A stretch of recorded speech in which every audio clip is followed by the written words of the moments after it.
Essa semana, uma CPI da Assembleia Legislativa do Rio de Janeiro apontou 9 responsáveis pelo incêndio no Ninho do Urubu, que matou 10 jogadores da base do Flamengo em fevereiro de 2019. Mais de 2 anos depois da tragédia, o Fantástico conversou com exclusividade com o segurança do clube que salvou 3 adolescentes das chamas.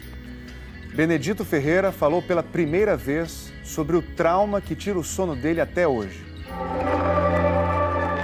Tem histórias que demoram a ser contadas, porque quem pode contá-las ainda não consegue falar sobre o que viveu.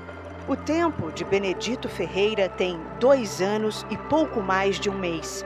Ele foi o segurança que retirou 3 jovens jogadores do Flamengo de um container em chamas no incêndio no Ninho do Urubu em fevereiro de 2019. 10 garotos da base morreram. Só agora ele conseguiu dar uma entrevista. Eu não sou herói. Eu fiz o que eu estava lá para fazer. Não me considero um herói. Eu me considero uma pessoa normal que estava, exercendo a minha função e, de repente, eu me deparei com esse fato, que vitimou esses 10 garotos. Ferreira preferiu gravar sem máscara. A nossa equipe estava de máscara e manteve o distanciamento. Ele lembra com detalhes o que aconteceu naquela madrugada. Ferreira, está pegando fogo no container dos garotos. Eu desci, sendo que quando chegou lá, parecia normal. Quando de repente começou o fogo ficar bem mais intenso. E não tinha como entrar. Quando eu cheguei próximo ao quarto 3, eu vi a fisionomia de um atleta. Foi quando ele quebrou a janela, realmente ele quebrou a janela. Eu consegui tirar 3 palitas de grade e puxei. Puxei o primeiro, o segundo, o terceiro que estava muito queimado e teve mais um que não teve como tirar. Quando disseram que eram 10 e que entre esses 10 tinha alguns que eu tinha visto horas antes, meu mundo acabou. Então eles não tiveram chance de sair.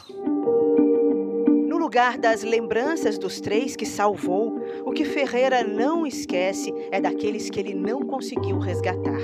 O garoto chegou para mim e falou: tio, lá atrás está cheio. Foi onde bateu o desespero de saber como é que ia fazer para entrar. Não tinha mais como entrar. Aí eu chegar atrás, no quarto 3, eu vi os garotos, esses 2, tirei, puxei os 2. Eles também me ajudaram a puxar o terceiro, que estava muito queimado. Eu vi que acabou quando o teto abaixou. O teto abaixou, não tinha mais como fazer.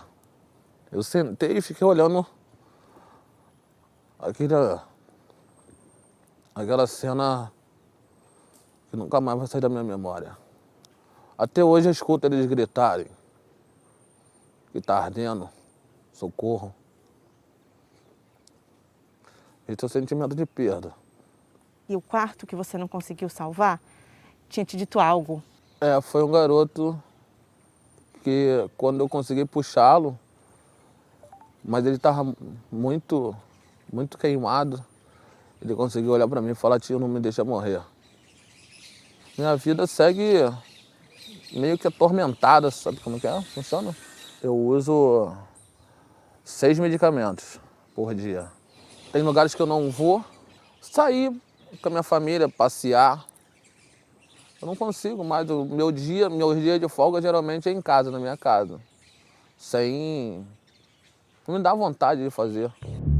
O segurança ainda se ressente das condições do salvamento e traz uma informação inédita. Segundo ele, extintores que estavam disponíveis naquele dia não funcionaram. No início eu usei um extintor de pó químico. Um garoto que estava ao meu lado, ele tentou utilizar, também não funcionou. Ele tentou me passar o extintor, não funcionou. Tentei outro terceiro extintor, que também não funcionou. No depoimento que deu à polícia no dia do incêndio, Ferreira mencionou que usou 2 extintores para tentar apagar o fogo e que depois pegou mais 3 extintores, mas não relatou que alguns deles não funcionaram. Segundo ele, nada foi perguntado sobre o funcionamento dos extintores. Não foi perguntado. Só me foi perguntado se o caso eu tinha utilizado o extintor. Sim. Em nota, o Flamengo diz que os pontos levantados por Ferreira na entrevista narram uma visão pessoal dele, que não encontra amparo nos fatos, na lei e muito menos no inquérito criminal, e que prova constante do inquérito demonstra que todos os extintores estavam no prazo de validade, devidamente revisados e carregados. No inquérito, consta que havia 5 extintores com validade e funcionamento adequados próximos ao alojamento, mas não especifica se foram os mesmos usados por Ferreira. Na conclusão do inquérito, nada é mencionado sobre o funcionamento adequado ou não dos extintores, mas a denúncia do Ministério Público, que tem por base o inquérito policial, aponta que os alojamentos dos jovens foram montados sem as devidas cautelas quanto à estrutura de evacuação, luzes de emergência, disposição de portas, gradeamento das janelas e dotação de extintores de incêndio. Em janeiro deste ano, 11 envolvidos que haviam sido denunciados pelo Ministério Público viraram réus. Eles respondem por incêndio culposo, ou seja, sem intenção. O processo está em fase de resposta das defesas. Ferreira voltou a trabalhar 9 meses depois do incêndio.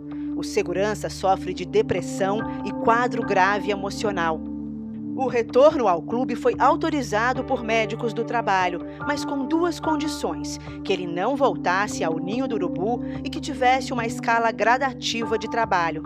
Segundo Ferreira, o clube impôs restrições adicionais às recomendações médicas. Você não pode ter contato com a imprensa, você não vai poder ir a jogos que tenha torcida, você não vai poder ter contato com certas pessoas que circulam pelo clube, inclusive alguns conselheiros, e ficar, andando muito pelo clube. Você tem que escolher um lugar, você fica lá e fica pronto. Segundo o Flamengo, o funcionário pediu para ser transferido para a Gávea, pois não gostaria de retornar ao Ninho do Urubu e foi prontamente atendido. E que nenhum funcionário do Flamengo foi impedido de circular pelo clube e tampouco proibido de falar com ninguém, muito menos com a imprensa. A restrição de não fazer atividades extras, como os jogos do profissional, por exemplo, segundo o segurança, diminuiu a renda dele. O que eu fazia antes, eu não faço 1/3 hoje. Segundo o clube, não houve perda de salário.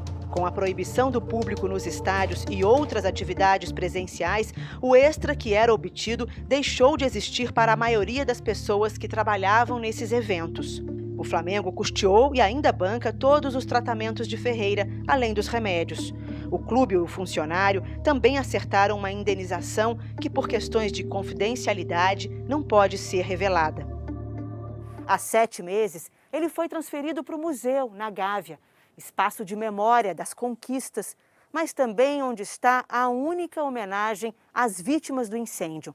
É lá, sentado numa cadeira, próximo às camisas dos jovens que morreram, que ele cumpre um ritual que vai de 11 da manhã às 5 da tarde. Lá eu vejo 10 camisas e todas as vezes que eu entro lá, é a primeira coisa que eu olho, eu rezo para que eles tenham um descanso, que Deus acolha eles e deixe eles em paz, porque foi doloroso. Ferreira nunca falou com os meninos que salvou, nem com os pais das vítimas. As famílias que perderam o seu maior bem, que é um filho, eu pediria desculpa por não ter conseguido. É isso. Eu pediria desculpa, porque eu tenho como uma falha. Isso aí vai ser pro resto da vida. Aonde eu ver o símbolo CRF, mesmo depois que eu tenha saído, eu vou lembrar. Isso todo ano, todo dia 8 de fevereiro Daqui até minha filha, meus netos, meus bisnetos, vai ser lembrado. E ninguém vai esquecer. Eles vão falar, meu avô estava lá, meu avô sofreu na pele. E meu avô morreu com esse sentimento de culpa. Eu preferia entrar e tirar tudo do jeito que está aqui falando com você agora. Eu perderia a vida para deixar os 10 aqui estarem aqui agora falando com você.